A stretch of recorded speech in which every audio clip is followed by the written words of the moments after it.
It's Silly Songs with Larry. Go!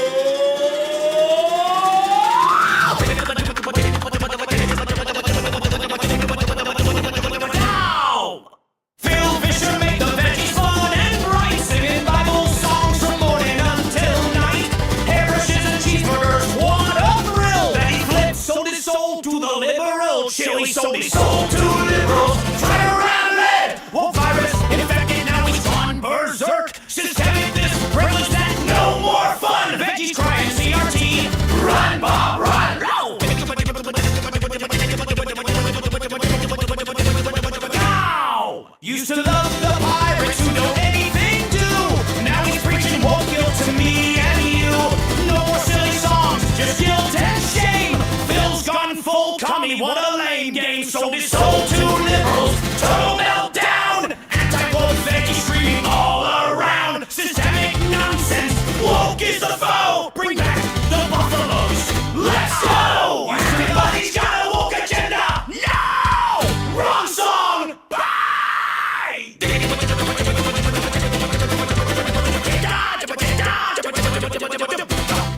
It's Silly Songs with Larry. Go!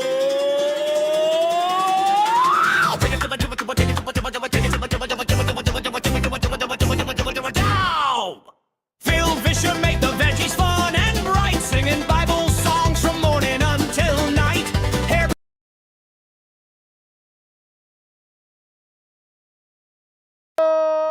What's up, and welcome to another episode of I'm King Ginger Live. Hey, today I don't know if you guys saw. I don't know if you guys happened to see it was a Sunday. I understand Sundays you have things to do, but I was sitting around. I was thinking about I was going to do a live stream, and I thought I would just live stream, just editing, just with the chat, another AI music video, just to kind of show how it was done and that sort of thing. Well, Doug Tenaple responded to that and said, "Why don't you hop on a live stream with me?" And so I texted him and I was like, "For real?" And he's like, "Yeah." And I was like, "All right, give me 5 minutes." And I rushed and got everything together, and we did a live stream, myself and Doug Tenaple, and we had a great time. There's a lot of people that watched it. There were people there. I appreciate it if you were able to make it for that. It was really, really, really fun. And it was I think it was pretty clear from that discussion where Doug stands on pro AI art, and I've been thinking about it a lot. I'm working on editing the clip. I'm going to put up the single clip, but basically his argument was that the people who are against AI art now are the ones who said that a crucifix in a jar of urine is art, banana duct tape to a wall is art, and so they created postmodern anything can be art sort of worldview, and now these same people are the ones that are complaining about AI art not being art, as if the flip is so weird and crazy. So I'm gonna put that clip out. But it's got me thinking a lot more, just in general, in terms of how did we get here? Like, that's the question. Like, how did we get to a point where AI art, there's even an art, like, how do we get to a point where this AI art is even seeming like it's going to be a good thing? And why are so many people excited to use it? And what is up with all this hostility from conservative influencers like Matt Walsh? And so I'm going to pull up some tweets. We're going to talk about AI art, why I think it's amazing, and also how did we get here? So here we go. Let me pull up. Sorry, I'm pulling it up now.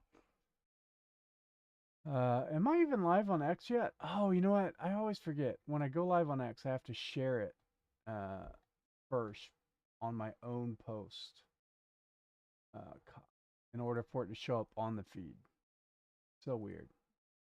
Elon, fix live streaming on X and make it an enjoyable and uh, uh, algorithm alerting experience.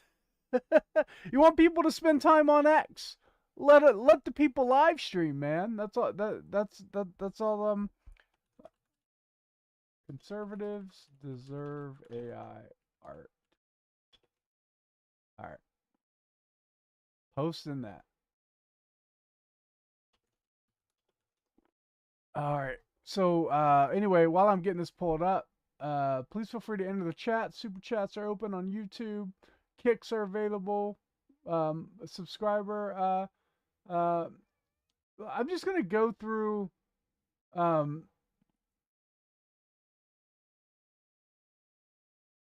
let's see. Let's kind of go through some of this stuff. I want to talk about Matt Walsh. I want to talk about his oppositions to AI art. Um, so let me pull up some of his tweets. Sorry for getting this kind of sloppy today, but that's what a live stream is. Uh, I know he posted something. Okay, here we go. This post right here. This is the post. Actually, let's go back. What does Chocolate Knox have to say about this? Let's look at this. Oh, this is such a long thread. I don't want.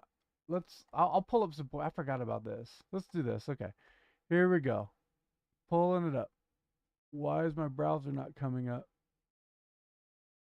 What's going on, live stream? Why is all my settings wacky today? Here we go. All right, here we go. Okay.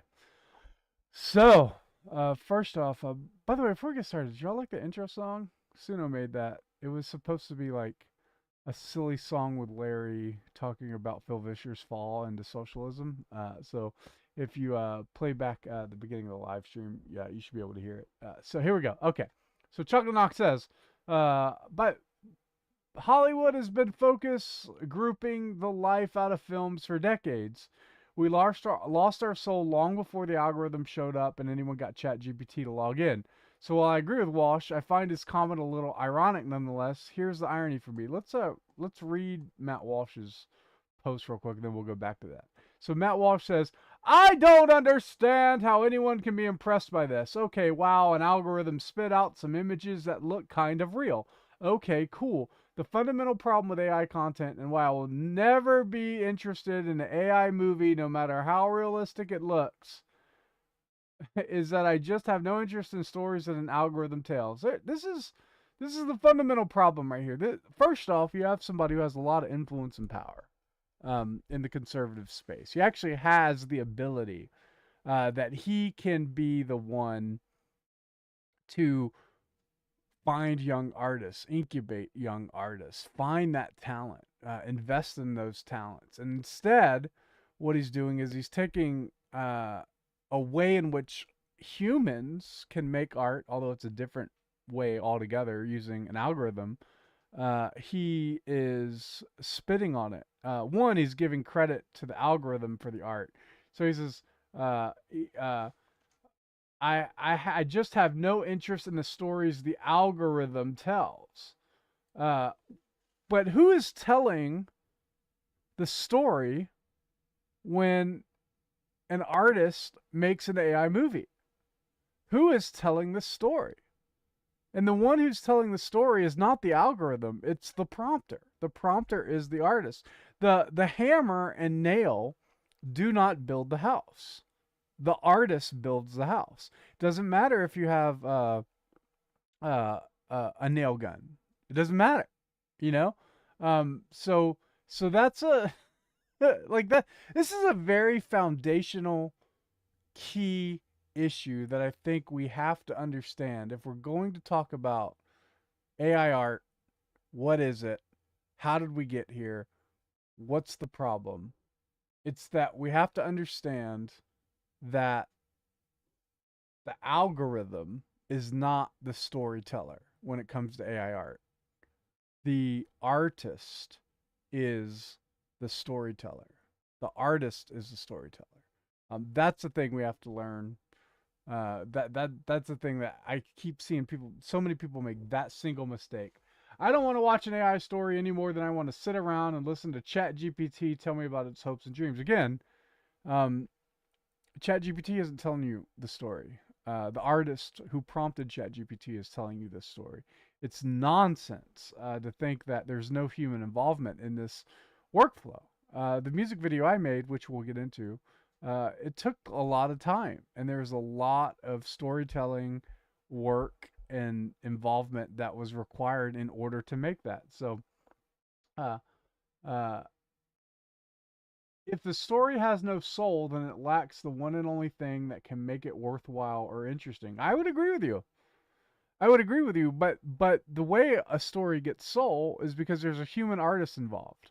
And that is the key difference that I don't think a lot of people really understand or care to talk about or want to be involved in. Let me actually, you know what? Hold on one second. Let me I want to go back to Knox, but I just realized that my Rumble chat is not up. So yes, I'm on Rumble. I'm back on Rumble today. I haven't been able to get TikTok's been terrible live streaming experience for me.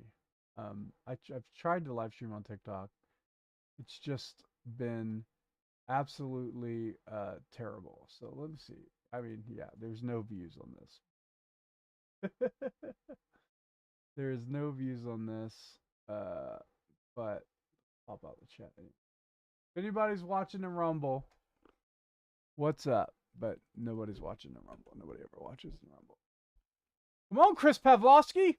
Give me a little algorithm boost, you know? I'll support the heck out of your platform. First platform to recognize me and boost me, I'm all in on. That's all I'm saying. That's all. Look, I'm a simple man. I'm I'm a simple man. Let me pull up. Sorry, guys. This is messy. I am messy. I'm just insanely messy streamer.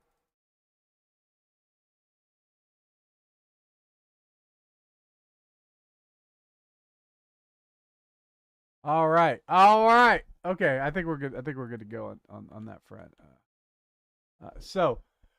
So back to Matt Walsh. Actually, back to Knox. So Knox, this is such a brilliant post by him. So I agree with Matt Walsh. I find his comment a little ironic, not nonetheless.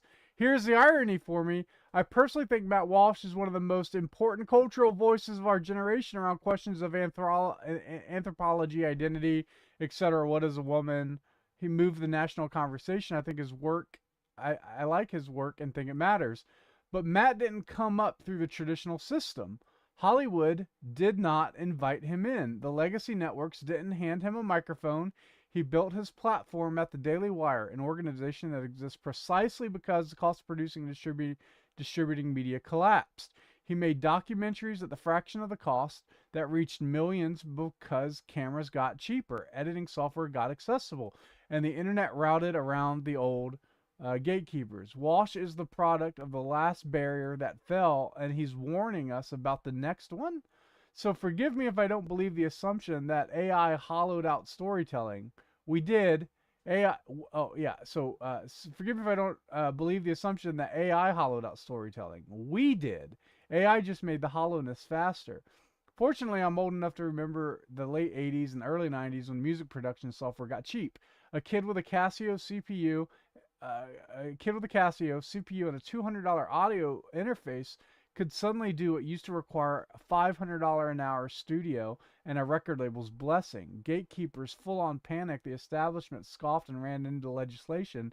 They were right about one thing. The flood came. Mediocre beats, copy and paste SoundCloud tracks, a tidal wave of slop so deep you could drown in it.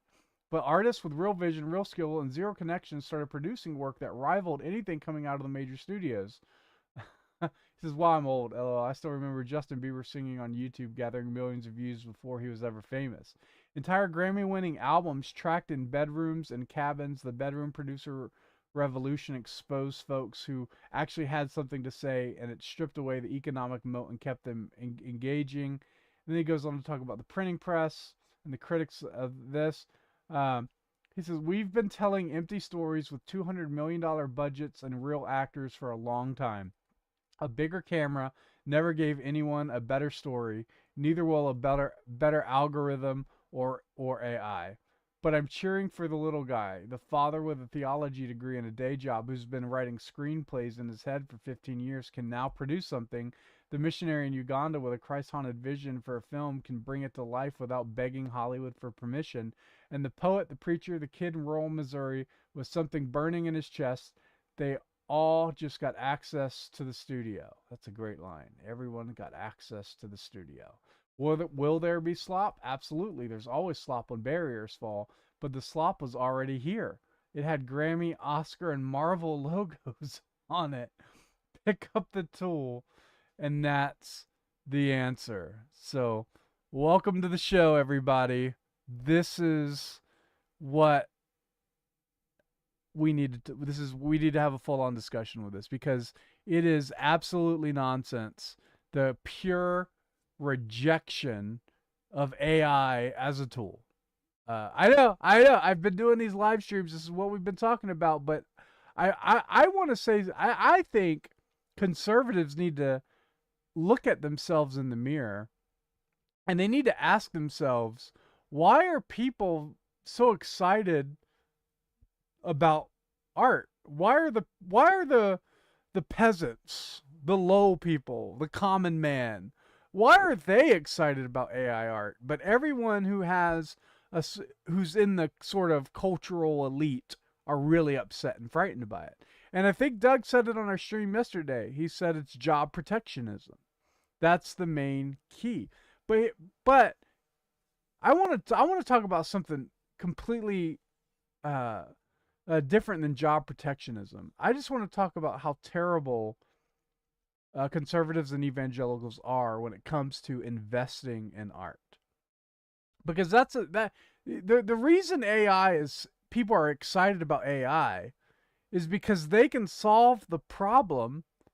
They can make the stories that they've wanted to tell without having to get permission from a 75-year-old millionaire who wants slop, for literal Christian slop movies for himself that he raises by donating through a nonprofit organization, as opposed to taking risk and creating legitimate entertainment companies, right? So this is the thing. Conservatives tend to be art snobs, right? They know what real art is, right? They do. They know what real art is. They know it when they see it. So then you ask them the next question. Oh, well, great. If you know what real art is, Mr. Conservative, how much have you invested in it? Why are you not a patron of real AI art? This is the question that needs to be asked.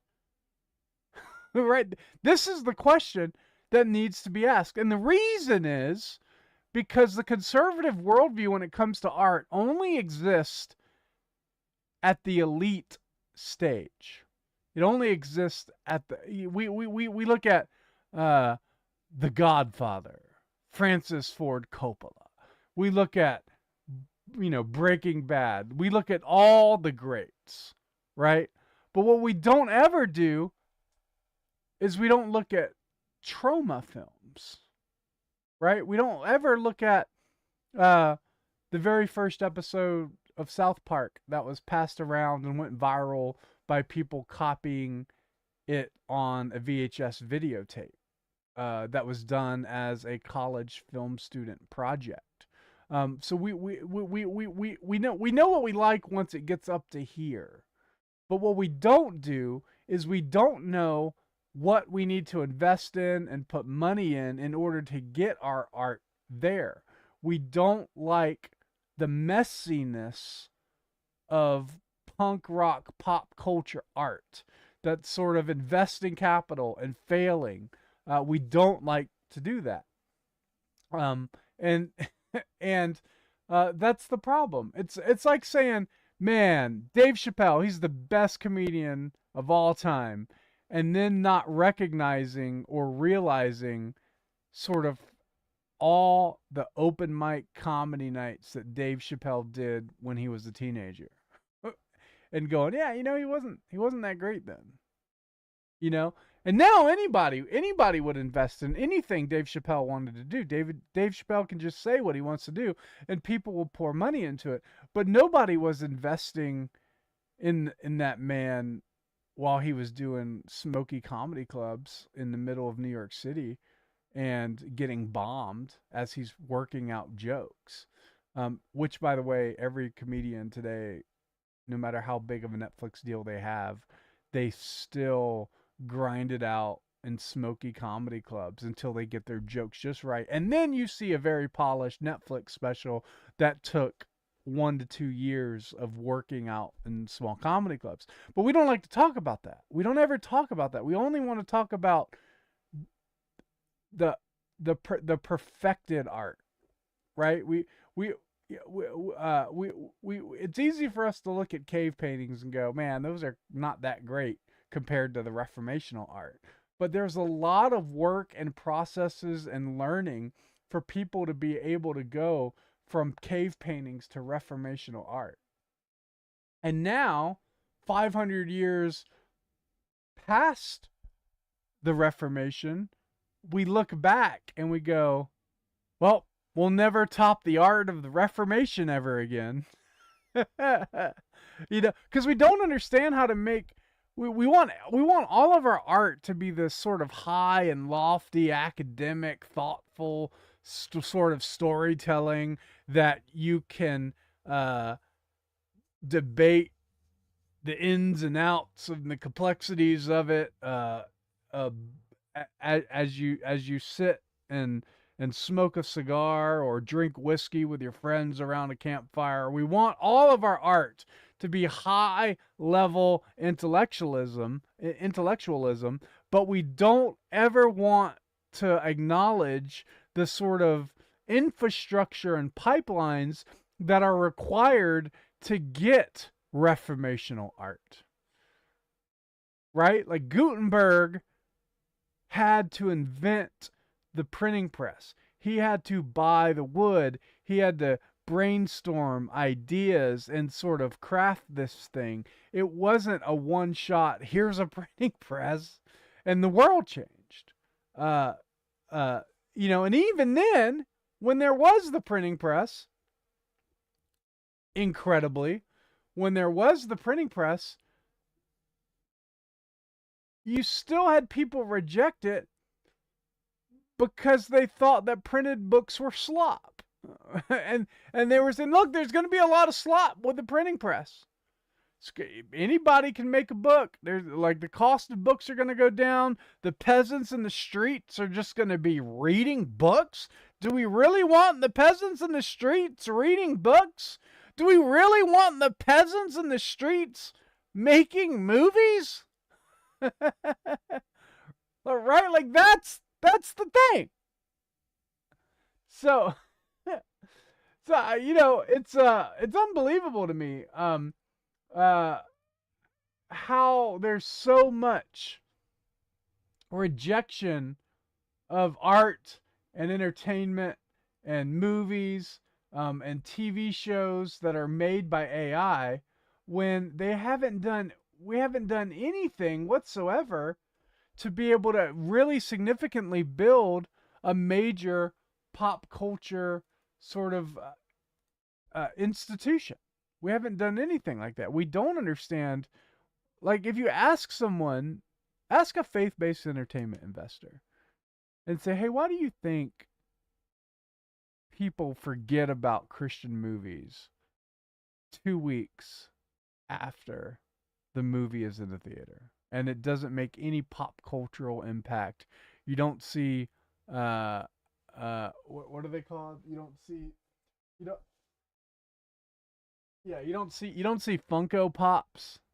You don't see Funko Pops anymore. You don't see anything like that when it comes to Christian movies. You'll never see a Funko Pop with a Christian movie. And a lot of people, the easy answer that they've trained you to say is, well, the world will always hate Christians and they'll always hate Christian stories. And they use that sort of as a bomb to be able to hide the fact that the movie they made is absolute trash. And they made it that way on purpose because they wanted to appeal to the lowest common denominator target audience of 55-year-old grandmas, right, who shop at Lifeway Christian bookstores. And so if you so now we have this amazing tool that God has given us where we can build art and stories and craft magnificent movies. We don't need a green screen to do it. I remember several years ago, me and Chocolate Knox, we were hanging out with Darren Doan for the first time. This must have been over 10 years ago, I would think. Probably over 10 years ago. We're hanging out with Darren Doan, and he's talking about how he just films uh, the movie Collision with Doug Wilson and Christopher Hitchens. He filmed that movie with like handheld mini DV cameras that you could probably pick up at like Best Buy. A lot of that movie was shot with just these mini DV cameras. And the reason he did it was because he liked the look and feel of it. And the camera was cheap. It was easy to hold. It was way quicker and faster to just cut it on and hit record and just grab what you needed to grab.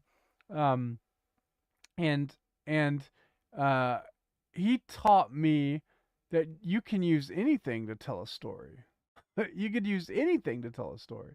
And so and sometimes it's going to look messy and it's going to look sloppy and it's going to look grungy and it's going to look punk rock and dirty and filthy. But the question is the story any good? It doesn't matter about the medium or the tool. The question is the story good? And as long as humans are the ones behind making the story and commanding the prompt, I think we're going to get some amazing AI movies. They're going to be absolutely incredible.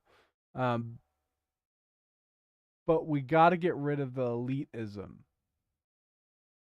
when it comes to pop culture and art and entertainment and stories and all these other sort of things. We got to get rid of that.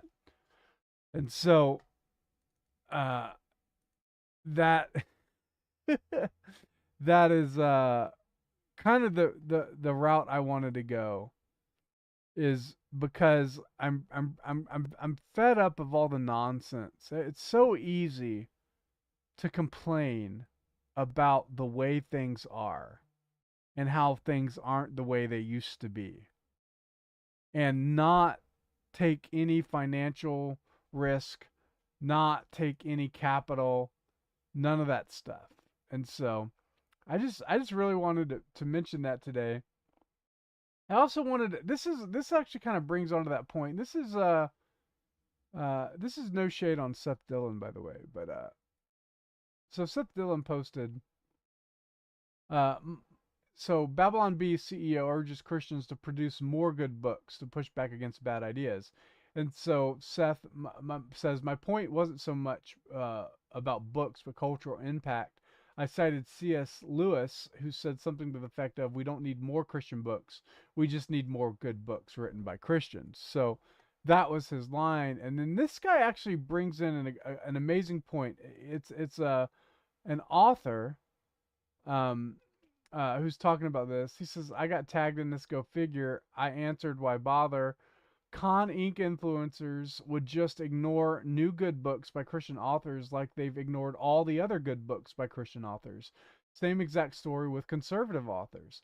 I'm starting to think the biggest reason most of the Con Inc. influencers constantly complain about this issue but never actually plug or promote any of the existing stuff which offers everything they supposedly want to their millions of followers and potential book customers is that Con Inc. doesn't actually read much.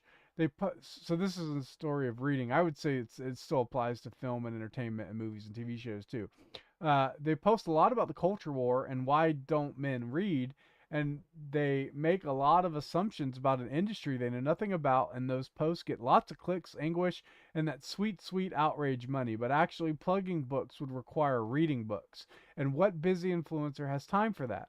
I guess one of us conservative writers just need to get a TV adaptation to make so these busy influencers can just watch that instead, and then they might finally admit one of us actually exists. Too bad the odds of a living non-liberal author getting Hollywood to adapt our stuff is like winning the lottery.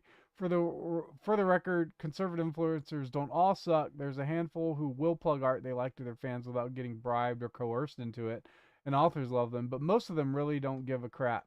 It is easier to complain about the dearth of conservative entertainment than it is to promote what's already there. This is a great point. This is absolutely fantastic. Seth Dillon responds to it and he says, I'm not an influencer and I didn't claim that none of you exist. By the way, Seth Dillon has, this is kind of not true. This is kind of like a false humility sort of thing, but Seth Dillon has 884,000 followers on X. And I believe he's followed by Elon Musk. So yeah, dude, you're an influencer. You might not be a Con Inc. a guy, but you are an influencer, and it doesn't earn you any points to say that you're not. I didn't claim that none of you exist. I was explaining why the B exists and why it resonates, and that we should all seek to use our talents to create good things, not just Christian things. So I agree with Seth on this point. We don't need Christian movies. We just need good movies that are made by Christians. I've been saying this for years. It's an impossible battle to win with faith-based investors who are financially, they have financial motives to kind of keep things the same in the way they are. But we need just good entertainment. We don't need Christian entertainment. And so I respond to this. I think this is a really important point. That we don't talk about a lot. I think the issue is, as I've been alluding to, and Larry is pointing out, that conservatives with nearly 1 million followers never share or promote up and coming talent. We have no talent incubators or no talent development. We're obsessed with celebrity. Indie artists need algo boosts. They don't have money to pay influencers, and the conservatives share and promote leftist woke nonsense for rage bait clicks, unknowingly, I would say in some part knowingly, participating in leftist marketing strategies while never putting as much effort on unknown and undiscovered talent. So that is super important. That is super important. Really quick, just gonna respond to my wife. She's letting me know what time she's gonna be home. Okay. So so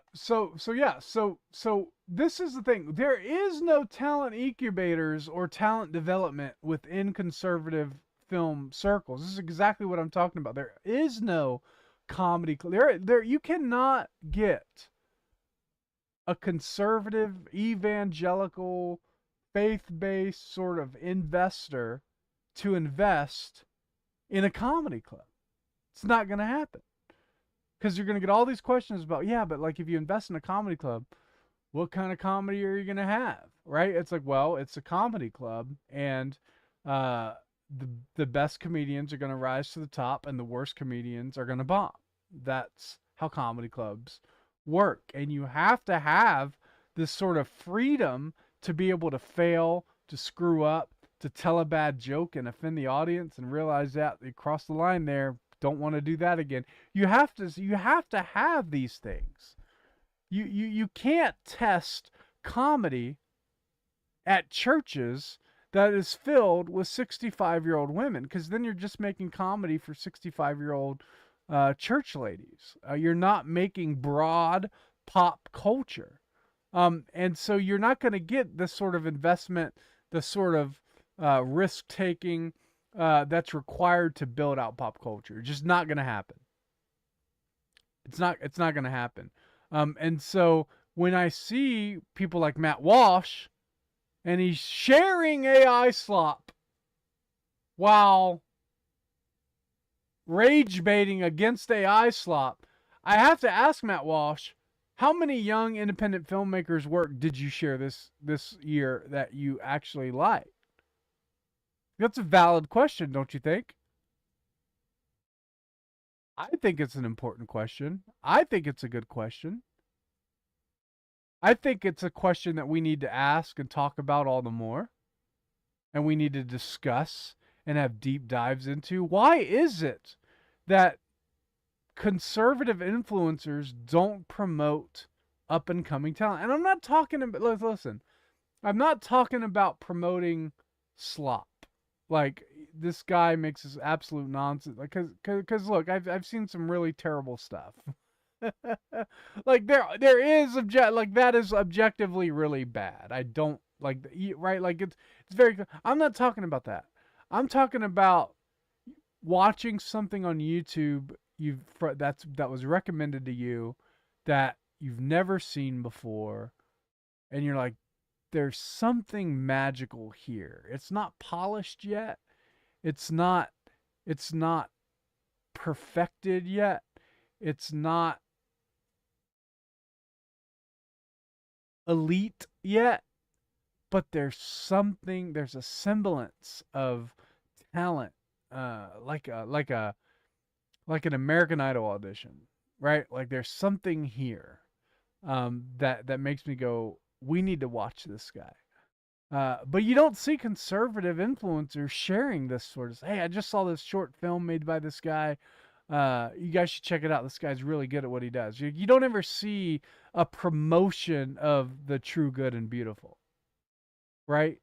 In the early stages, we only want because we think like true, good, and beautiful is only once you can acquire a $200 million budget for a production. But true, good, and beautiful actually requires a lot of tilling of the ground, and a lot of toil, and removing thorns. Like it's hard to build a garden. Imagine for a moment I just showed you this is exactly the analogy. Imagine for a moment I showed you uh, a plot of land, and I said, uh, I'm going to make hundreds of thousands of dollars a year on this plot of land by growing corn and tomatoes and vegetables and fruit. And I need an investor that can help me get the tractors to help me get to the point where I can scale it up. I want to buy this land, turn it into a fruitful farm, turn it into a fruitful garden. But in order to do so, I just need some capital to get things rolling. Um, Conservatives look at that guy and go, "Well, if you were a good farmer, this would already be a productive farm." Right? Like that. That's exactly how conservatives look at stuff. I know. Let me tell you. I know this because I've spoken to them. Like, I'm not making this stuff up. I've actually spoken to them. This is exactly how conservatives think about culture and art. That that it doesn't require any patronage. That institutions can be built completely out of nothing. And conservatives only want to come in and invest once there's zero chance of losing an investment. This is absolutely true. If you talk to any Christian artist, they will tell you the exact same thing. Conservative investors don't take the same kinds of risks as leftist investors. Right? Conservatives were not investing in AI in the 1980s. The left was. They saw it 40 years ago, before there was even internet. They saw AI as potentially possible. And it wasn't until the early 2000s that the code was cracked and LLMs became possible, and we've been innovating on that ever since. But it took 30, 40 years to get us to that point of investment and capital and resources and hiring people to be able to get to that point. And now we look at AI, it's this giant threat. It's all this other sort of stuff. Man, I'm so sorry I had you guys on small screen the whole time. uh, but uh, that's exactly the point. Like, that's what I'm trying to get out and to demonstrate to you, that uh, you don't get massive pop culture billion-dollar franchises without finding that talent first and investing in that talent and taking the risk and the capital risk of it. So when you see independent filmmakers who have been snubbed by conservatives for the past 20 years, when you see independent filmmakers who have been snubbed by faith-based investors for 20 years, when you see these guys getting really excited about AI and saying, oh my goodness, I can finally tell this story that I've been dying to get out. I can finally tell this story. I can finally share this story. And then you see all the conservatives and faith-based investors go, oh, this is just slop generation from an algorithm. It's not, that's not how it works. You have to play in the mud. You have to get dirty and filthy and screw things up and break things. That's how you become a great artist. So when I look at AI and I look at it and go, oh man, a lot of this stuff is just nonsense and slop, a rational person, a normal human being should be able to go, it won't always be that way.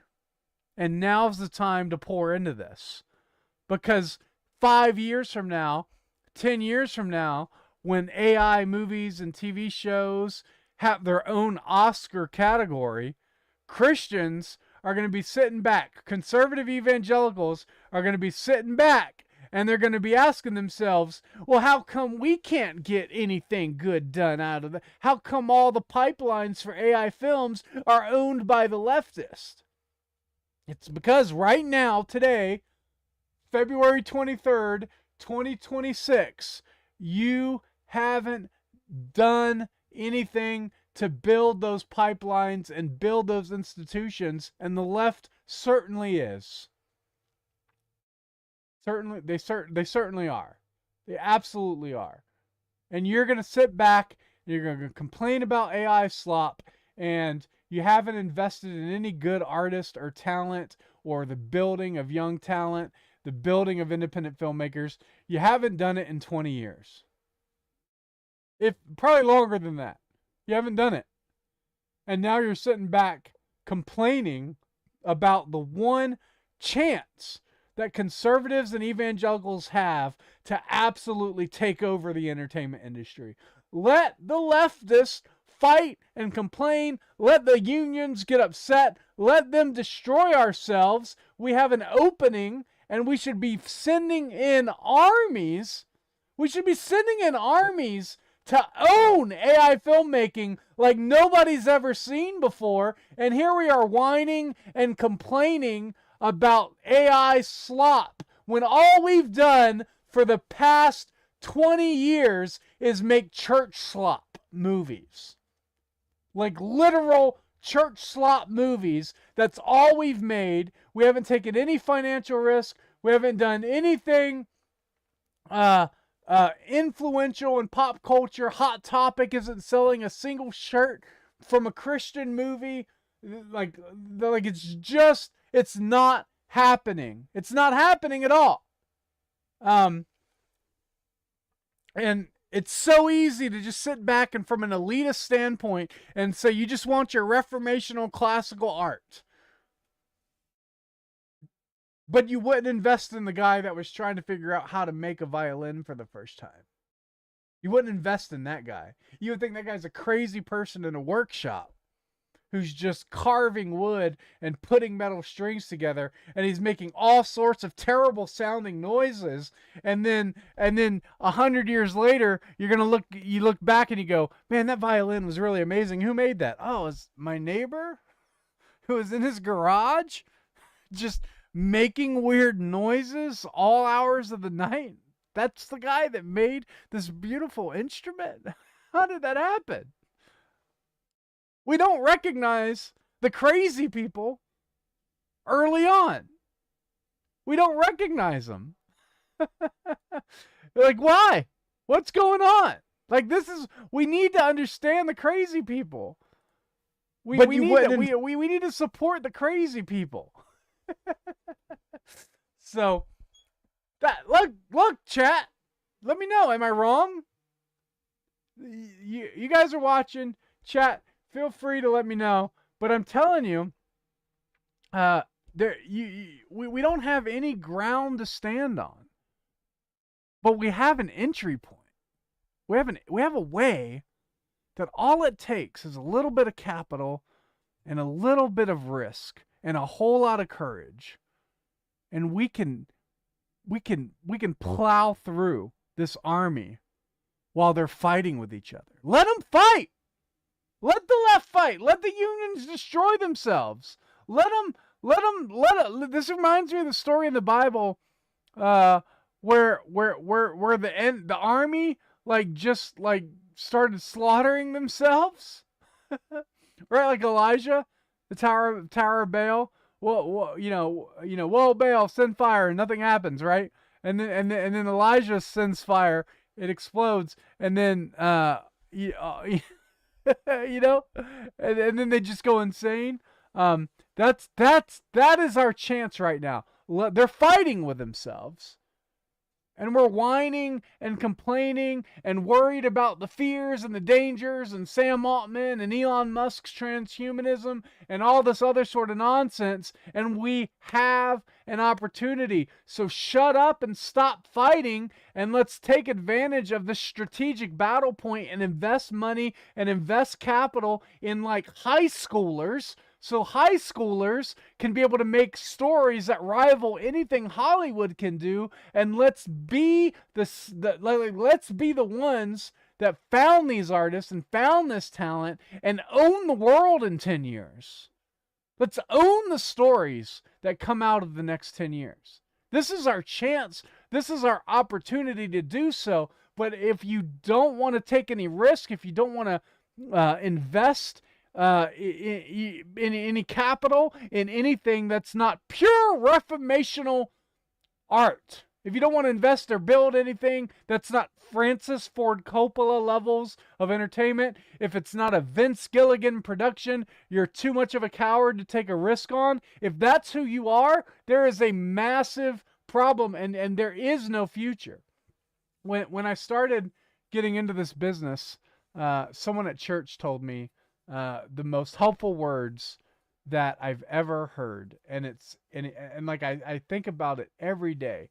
He probably doesn't even know, he probably doesn't even remember him telling me this, but he said to me, when you're raising capital for whatever you're raising capital for, you're not asking for help or a handout. You're raising capital. It's two people coming together, truly loving their neighbor. And one of those persons is saying, I'm going to take the risk on the labor. And the other person says, and I'm going to take the risk on the capital. So you give me the capital, I'll give you the labor. And that's the partnership and the deal that's taking place when it comes to raising capital and investment. It's two people loving their neighbor. None is getting a handout. I'm not talking about how we need to just give handouts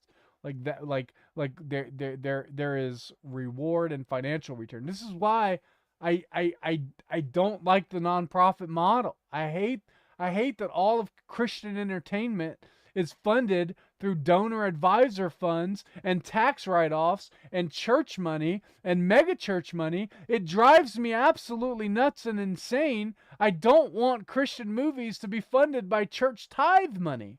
That's not the role of the church to do.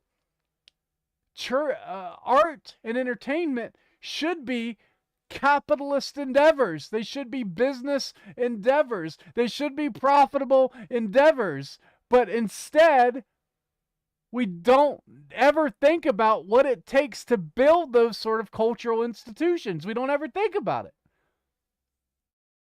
And then you're left with a bunch of raging people on live streams and social media like me that looks like I'm a crazy person in a tinfoil hat.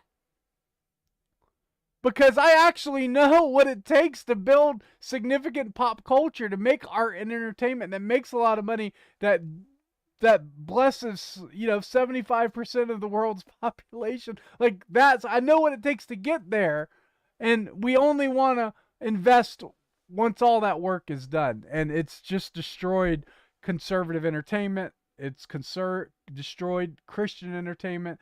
That sort of mentality. It's completely ruined it. And so that's my advice. Stop arguing about AI. It's too late. It's over. If you wanted to argue about AI, you should have done it years before ChatGPT launched to the public. It's too late now. It's out of the box. It's over. It's done. There's nothing you can do other than to start a plan for the next 5 to 10 years on how, after 5 to 10 years, Christians and conservatives are running the entire dang show. We're the ones telling the stories. We're the ones building whatever an AI film studio whatever that is. If that even is, what is that? What is that? But we're building the distribution channels that's going to play AI films. We're building the technology that's going to empower artists to be able to tell whatever story they want. We're investing in high schoolers and filmmakers, fresh out of college, Christian schools, all what inner city urban communities. We should be finding artists in inner city and urban communities and trying to figure out who is who is the next Spike Lee. Like, who is that? Like, find those persons and develop them and platform them and give them the tools that they need, so that 15 to 20 years from now, they look back and go, it wasn't the left that saw me and found me and helped me. It was conservatives and Christians who made me the filmmaker I am today. Isn't that what you want to hear? But it's not a top-down thing. If I had $200 million of investment tomorrow, I would not put that money into a single movie like everybody else is doing. I wouldn't do it. I would build out hundreds of lower budget indie films, and I'd find the one that works. And it'd be a really messy and really filthy and really dirty process of just slop, and then you get a SpaceX rocket that makes it to orbit for the first time, and then you build on that, and then you pour more money into that artist that took that $50,000 short film or movie or whatever that skyrocketed and became a viral hit, and then you give them $1 million. Like, this is the process, and this is what it takes to build culture that lasts for generations. And I'm also really tired of people acting like pop culture is not important. That sort of elitist snobbery that says pop culture isn't important. It absolutely is. It absolutely is. Because all pop culture is storytelling that resonates with culture. And the majority of culture, right? So it's not high-level elitist sort of snobbery sort of stuff. It's dumb cartoons.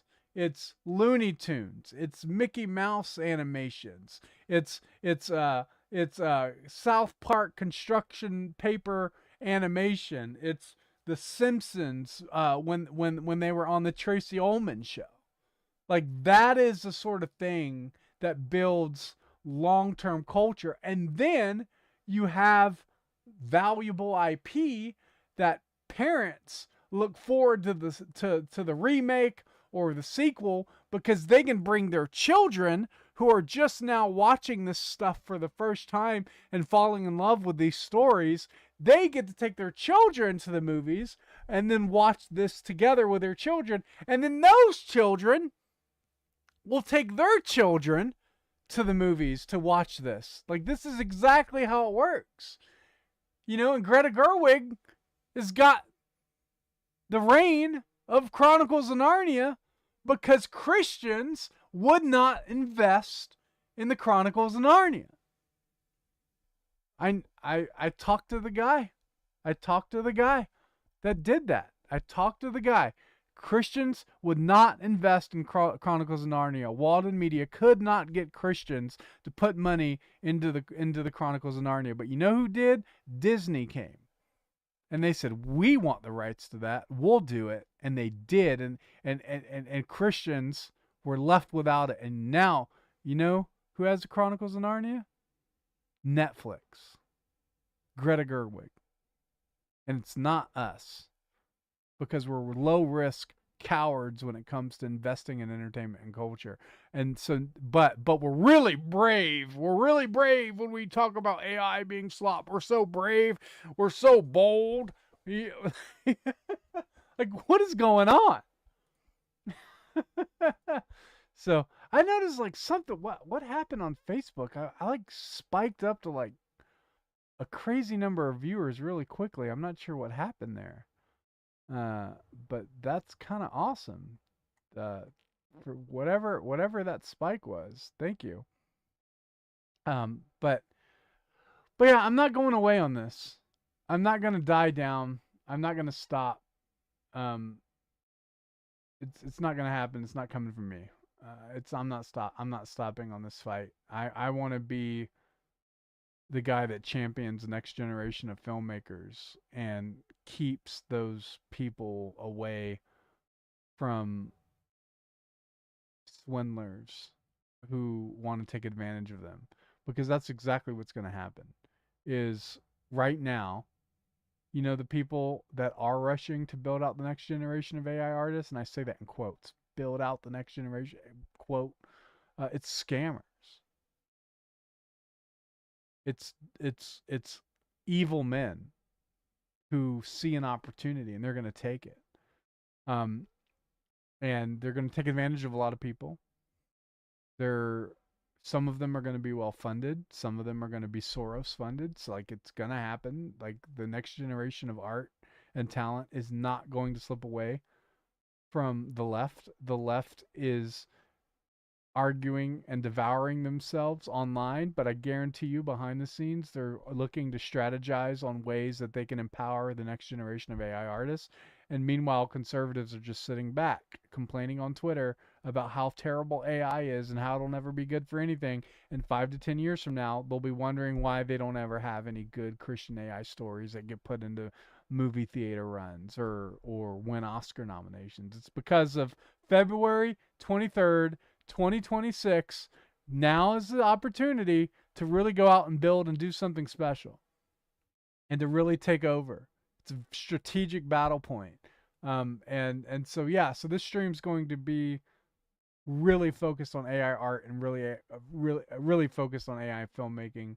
And I don't care one bit about your nonsense and reasoning as to why you're against it. The world is changing right before your eyes. I believe the date it changed was February 6, 2026, when the newer models came out. I think that was the significant sort of shift, at least it was for developers, when suddenly AI coding became so good they use it all the time. It was February 6th of this month. That was the date that shift just happened and everybody just started going nuts. And so it's not going to stop. It's only going to get worse. That it really is. It's only going to get worse. So you can put up or shut up. That's really it. That's where we're at. And I will leave it there for today. Thanks everybody for watching. Thanks for joining the show. Really appreciate you being here. Be sure to like, subscribe, comment, share, retweet, do all the things. Boost it in the algorithm if you enjoyed it. And if you absolutely hated what I have to say, please share and rage bait the heck out of it. I'd really appreciate that. All right.